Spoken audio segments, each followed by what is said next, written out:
আজি ঈশ্বৰ শ্ৰী শ্ৰী হাতীসত্ৰত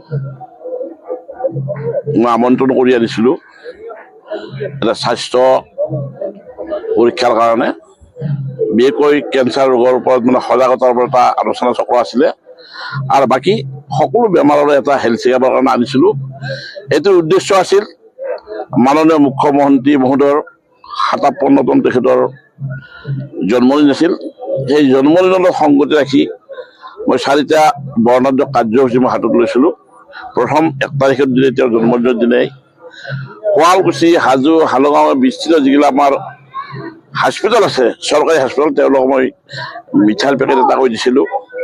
আৰু দুখীয়া যিখিনি নিৰীহ মানুহ আছে বা মাধৱ মন্দিৰৰ ওপৰলৈ গ'লে যিখিনি মানুহ খুৰণীয়া বহি থাকে, তেওঁলোকৰ হাততো মিঠাইৰ পেকেট এটা দি টোটেল মই 700 মানুহক বোলে 700 মানুহৰ পৰা এটা আশীৰ্বাদ লৈছিলোঁ মুখ্যমন্ত্ৰী মহোদয়ৰ কাৰণে। আৰু প্ৰত্যেককে কৈছিলোঁ যে আপোনালোকে আজি মুখ্যমন্ত্ৰী মহোদয়ৰ জন্মদিন, তেওঁৰ যাতে সুস্বাস্থ্য ভালে থাকে, তেওঁ যাতে অসমৰ বিকাশৰ গতিত আকৌ আগবঢ়াই লৈ যাব পাৰে, প্ৰগতি কৰিব পাৰে, তাৰ কাৰণে আপোনালোকে আশীৰ্বাদ কৰিব। আৰু একেলগে 700 মানুহে এটাৰ প্ৰত্যেকে মুখ্যমন্ত্ৰী মহোদয়ক আশীৰ্বাদ প্ৰদান কৰিছিলে।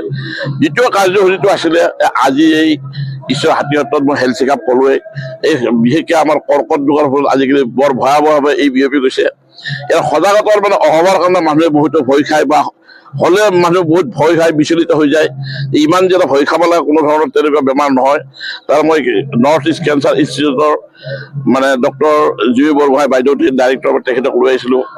হেল্থ চিটি ডাক্তৰ আনিছিলোঁ। আৰু বাকী মানুহৰ যি প্ৰেছাৰ, ডায়েবেটিছ, যিয়ে সৰু সুৰা বেমাৰ আজাৰ থাকে, এটা বিনামূলীয়া চিকিৎসাৰ ব্যৱস্থা কৰিছিলোঁ। এইটোৱে মুখ্যমন্ত্ৰীৰ তেখেতৰ জন্মদিনৰ কাৰণে মই কৰিছিলোঁ।